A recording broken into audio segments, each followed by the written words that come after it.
አቤት ግባ። ታዲያ ሰላም ነው? እንዴት ነው? አማን አለ። ቁጭ በል እሺ። አማን ሰላም ነው? ታውቃለህ በአሪፍ ሰዓት ነው የመጣው። በእውነት አለው። በቃ አሪፍ ነው። እንደውም ዛሬ እስኪ እኔ ጋር ምሳል ጋብዝ። በእናትህ እኔ ጋር ምሳል ጋብዝ። ኧረ ችግር የለም። ልደውልላት።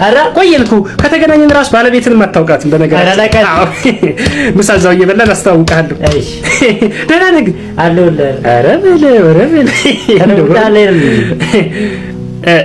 ሄሎ ሚሚዬ ምንድነው? አይው አንድ ጓደኛዬ ጋር ልንመጣ ነው። አሪፍ ምሳ ሰርተሽ ጠብቂኝ። ለራሷ ማደሪያ ያላት 10 አህያ ይዛ መጣች አሉ።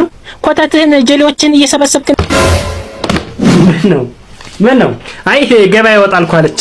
ችግር የለውም። በሌላ ጊዜ በቃ እዚሁ ልጋብዝ። በሌላ ጊዜ እንገናኛለን። እዚሁ ልጋብዝ።